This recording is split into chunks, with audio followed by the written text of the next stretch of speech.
Шановне панство, дорога родино, сьогодні ми відправимось на початок минулого сторіччя. Отже, сьогодні в нашій програмі модель українського панцерника Остін від Міні-Арт. Давайте подивимось, що всередині. Будь-яка модель починається з інструкції, і Міні-Арт тут постарався на славу. Інструкція зустрічає нас з гарною повнокольоровою поліграфією і аж 74 кроками по побудові моделі. Ну що ж, ідеально для тих, хто любить витрачати час на деталі, як на мене. Міні-Арт – це відомий український виробник моделей, моделі якого відзначаються високою деталізацією з урахуванням історичних деталей. Як бачите, деталі без облою, гарно деталізовані, а в окремому конверті фототравлення, що виглядає, дуже уруру-мі-мі-мі, як на мене. На цей раз я вирішив не бавитись з усілякими доробками, а збирати модель з коробки, дотримуючись інструкцій. Починаємо збірку з шасі. Процес збірки шасі Остіна мало чим відрізняється від збірки шасі будь-якої іншої колісної техніки. Тому я час від часу ловив флешбеки про збірку козака від ICM. До речі, в мене на каналі є окреме відео про побудову діорами з козаком, тож можете потім ознайомитись. Але тільки-но я почав збирати двигун, аж раптом халепа. Одним з додаткових випробувань для моделізму в Україні є наявність фашистської, тобто Російської Федерації під боком, яка постійно обстрілює енергетичну інфраструктуру, що призводить до екстрених блекаутів. Коротше кажучи, намагайтесь народитись в країні десь подалі від Росії. Як би там не було, повертаємось до збірки. Відмінності від козака не змусили себе довго чекати, адже модель Остіна з інтер'єром. Тому треба буде зібрати двигун, механізми керування і ось все. Двигун – перший кандидат на доопрацювання, на кшталт додавання дротів і всяких таких дрібничок. Але, як я вже казав, я вирішив цю модель робити з коробки, тож від цієї ідеї я відмовився. У двигуна з-поміж майже 30 деталей і так вистачає дрібних елементів, тож випробувань для вашої координації вистачить. Треба буде зібрати і двигун, і трансмісію, і все це ще приправлено зверху невеликою кількістю фототравлення. У збірці моделей з інтер'єром є своя специфіка, а саме, деякі елементи треба фарбувати окремо перед приклеюванням. Ну і раз вузол з двигуном вже зібраний, то можна його і пофарбувати. Для фарбування я використовував суперметалік від Ганзи. Для кращого результату його треба наносити на чорну глянцеву поверхню, але у випадку з двигуном це не так критично. Тому і наносив його на сатинову поверхню ґрунтівки від Sonin 7. Єдина причина, чому я використовував цю китайську ґрунтівку, а не Mr. Finishing Surface, це тому, що спроби її купити переносять тебе в часи тотального дефіциту. Знайти цю японську ґрунтівку у нас практично неможливо. На превеликий жаль, це фотографія – єдине, що я можу показати з подальшою збіркою шасі. Адже копіювання файлів, сюрприз, погано товаришує з раптовими блекаутами. Чергове нагадування, що русня борта теж було вирішено одразу пофарбувати в All Protective Green перед приклеюванням, щоб не мучитись потім з маскуванням. Фарбував просто поверх ґрунтівки. Звісно, цілком вірогідно, що я поквапився з цим рішенням і пізніше про це пошкодую. Але це проблеми для майбутнього мене. Завершується збірка шасі приклеюванням та фарбуванням дрібних деталей до корпусу. Через те, що думка замаскувати місця склеювання прийшла до мене занадто пізно, клеїти довелося на цианокрилат і молитись усім модельним богам, щоб воно трималось міцно. Ну, і щоб остаточно закрити питання з нижньою частиною Остіна, залишилося зібрати колеса. Рішення кріпити колеса до литників з внутрішньої частини – таке собі, як на мене. Але хто я такий, щоб сперечатися з виробником? Трохи відшліфувати шини, заглибити напилком протектор, і колеса готові. Вони розроблені таким чином, що після їх збірки не буде видно жодних швів.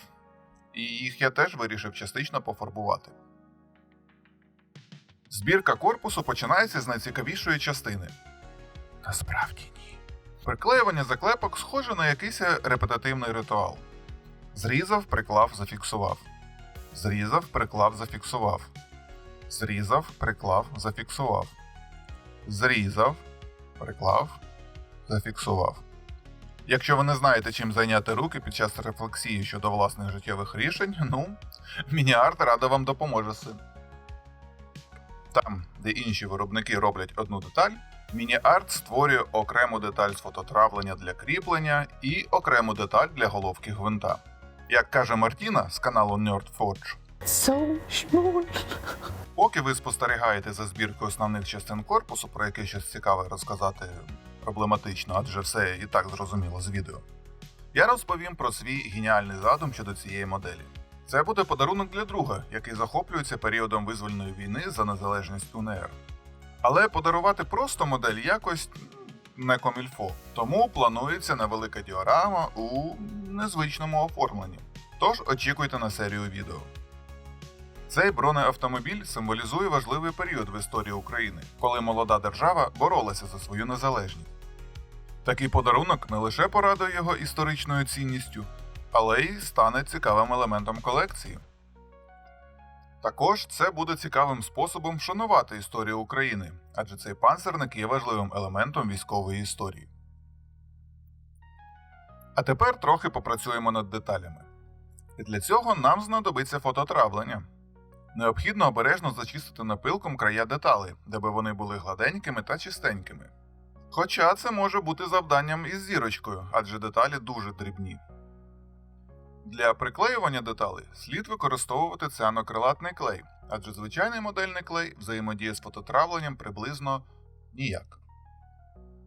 Нагадую, що ця модель Остіна з інтер'єром, а це значить, що з внутрішнього боку деталей теж треба приклеїти дрібні елементи. Дуже дрібні елементи. Настільки дрібні, що інколи доводилось користуватися спеціальними збільшуваними окулярами, які я використовую при фарбуванні фігурок. А також прозорі деталі, які я після цього покрив рідкою маскою, щоб випадково їх не зафарбувати. Адже, знаючи себе, це обов'язково би сталося. Хоча, якщо ви плануєте в кінці склеїти нижню та верхню частину моделі, то цей етап можна без проблем пропустити. Тому побудова інтер'єра буде в наступному відео з фарбуванням, адже його треба збирати вже з пофарбованими деталями. Принаймні для себе я не бачив жодної можливості гарно пофарбувати інтер'єр після його збірки. Ще до початку роботи над цією моделлю я чув про те, що у міні-арта м'який пластик, до якого треба звикнути. Але я подумав, м'який, що тут такого. Поки не сталося ось це.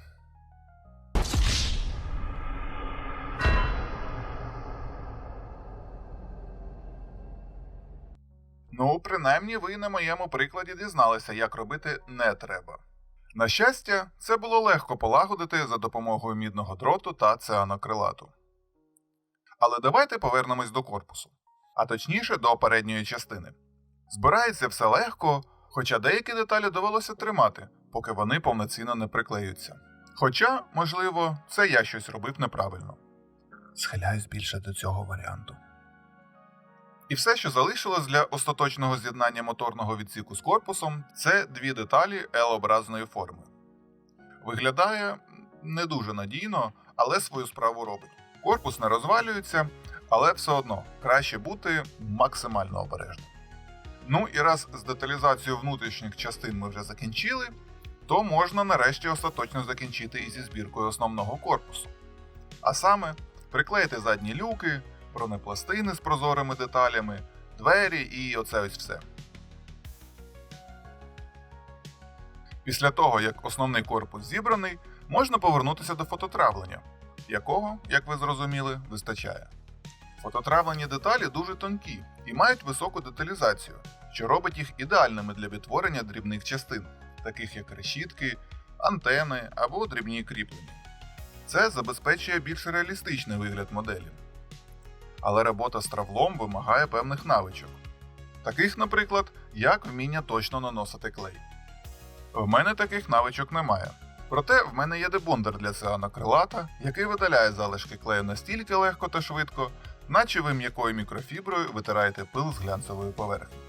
Чорний цианокрилат я використовую для того, щоб було краще видно залишки, які необхідно прибрати. Наступним випробуванням для прямоти моїх рук були задні крила для коліс. Переважно через те, що кріпляться вони до корпусу завдяки маленькому пластиковому виступу і 3 тонким фототравленим деталям. Я вирішив спочатку закріпити їх на корпусі по центру, а потім вже додати передню та задню підтримуючі деталі. Можливо, зручніше було б приклеїти підтримуючі деталі на крило і потім вже приклеїти до корпусу як одну деталь. Але я був не впевнений, чи потраплю я потім в посадкові місця. Врешті-решт, головне, що вони на місці і не криві. Кулеметний відсік я залишив на смачненьке. Враховуючи, що треба робити по 2 екземпляри, то в мене було стійке відчуття, що кількість деталей для них зовсім трохи менша, ніж кількість деталей для основного корпусу. Але я, звісно, не рахував.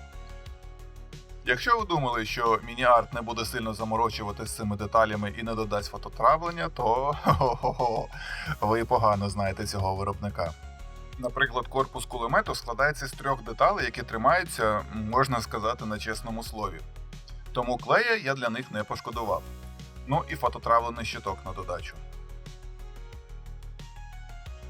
Верхівкою інженерної думки для мене були литникові тримачі на ручках. Під час відрізання цих ручок ледь не стався черговий вейстит момент, але, на щастя, обійшлося. Для збірки короба з кулеметною лентою довелося майструвати додаткову опору для кришки, адже тремтячі руки не дуже сприяють рівному приклеюванню. Ну і щоб бути на безпечному боці, я вирішив додатково пройтися цианокрилатом на місці склейки. Над кулеметною баштою довелося трохи посидіти, адже шов був занадто помітний. Щоб це виправити, я дістав зі своїх запасів рідку шпаклівку від Ганзи і почав шпаклювати зовні і всередині. Після того, як вона повністю висохла, прийшов час мокрого шліфування. Щоб максимально зберегти поверхню деталі, я використовував 3000-й таміївський шліфувальний спонж і мінімальний тиск. Менше всього мені хотілося наприкінці збірки зіпсувати все глибокими царапинами від шліфування. Після перевірки поверхні методом високонаучного тика пальцем настав час повернутися до заклепок. Чому конкретно ці заклепки на кулеметних баштах не можна було зробити одразу на деталі, я, якщо чесно, не дуже розумію. Якщо у вас є якісь припущення щодо цього, то із задоволенням почитаю про це в коментарях. На цей раз я використав 1-мм кнучну стрічку від EK Interactive для того, щоб розмітка заклепок була на одному рівні. Технологія нічим не відрізняється від того, що ми вже бачили при побудові основного корпусу. Зрізав, приклав, зафіксував. Зрізав, приклав, зафіксував. Зрізав, приклав, зафіксував.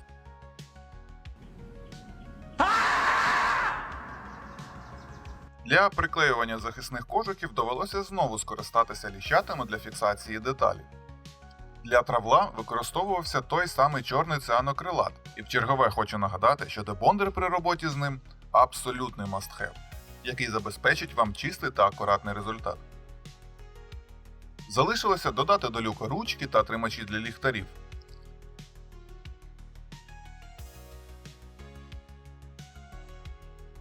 Внутрішню частину самих ліхтарів було пофарбовано хромовим маркером, а скло в одному з них я вирішив зробити розбитим. Для цього я накрив прозору деталь плівкою і обережно розрізав ножем, після чого приклеїв за допомогою модельного клею. Тож, шановне панство, дорога родино, на цьому збірку моделі Остіна часів УНР можна вважати завершеною. Сподіваюсь, що цей процес був таким же захопливим для вас, як і для мене. Модель не лише відтворює історичний об'єкт, а й дозволяє глибше зануритися в епоху, яку вона представляє. А зараз я піду почищу свій аерограф, про це, до речі, у мене є окреме відео, і почну фарбування. Перед тим, як попрощатися, хочу звернути вашу увагу на важливу справу. В умовах війни Збройні Сили України потребують нашої допомоги. Якщо ви маєте можливість і бажання підтримати нашу армію, я закликаю вас робити донати для Збройних Сил України. Це ваша можливість внести свій вклад у спільну перемогу і допомогти тим, хто зараз захищає нашу країну. Дякую, що були зі мною протягом цього проекту.